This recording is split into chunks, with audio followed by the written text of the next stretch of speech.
18 दिन चले महाभारत के युद्ध में रक्तपात के सिवाय कुछ हासिल नहीं हुआ।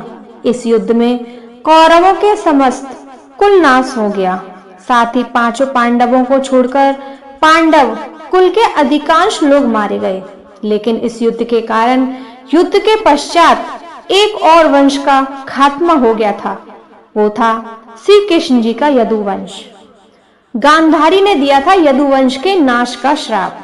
महाभारत युद्ध की समाप्ति के बाद जब युधिष्ठिर का राज तिलक हो रहा था, तब कौरवों की माता गांधारी ने महाभारत युद्ध के लिए श्री कृष्ण को दोषी ठहराते हुए श्राप दिया कि जिस प्रकार कौरवों के वंश का नाश हुआ है, ठीक उसी प्रकार यदुवंश का भी नाश होगा।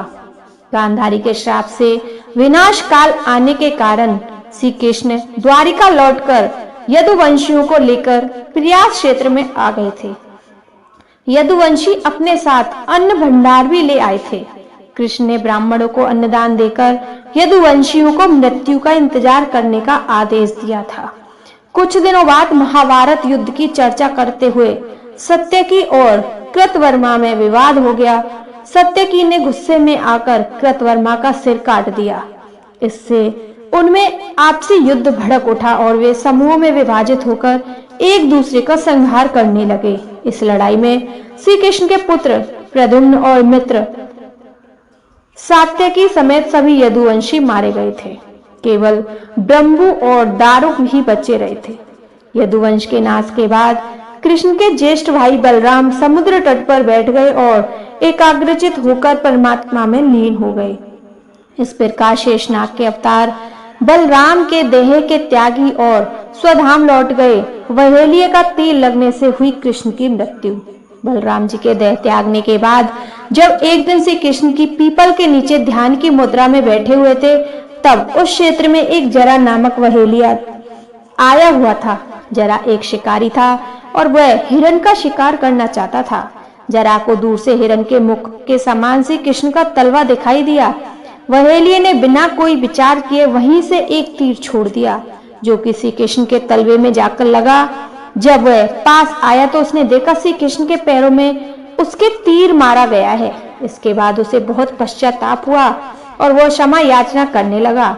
तब श्री कृष्ण ने वहेलिये से कहा, जरा तू डर मत, तूने मेरे मन का काम किया। अब तू मेरी आज्ञा से स्वर्ग लोक को प्राप्त करेगा।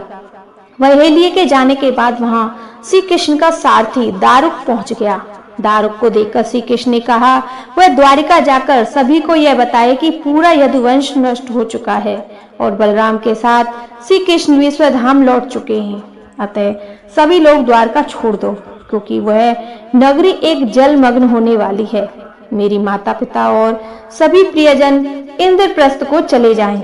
यह संदेश लेकर दारुक वहां से चला गया। इसके बाद उस क्षेत्र में सभी देवता और स्वर्ग की अप्सराएं, यक्ष, किन्नर, गंधर्व आदि आए और उन्होंने श्री कृष्ण की आराधना की। आराधना के बाद श्री कृष्ण अपने नेत्र बंद कर लिए और वे सशरीरी अपने धाम को लौट गए।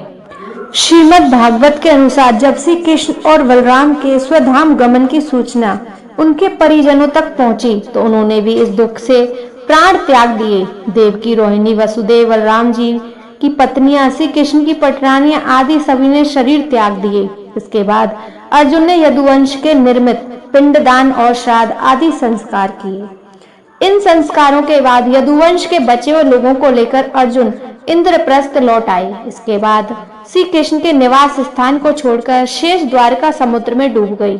श्री कृष्ण के स्वधाम लौटने की सूचना पाकर सभी पांडवों ने भी हिमालय की ओर यात्रा प्रारंभ कर दी।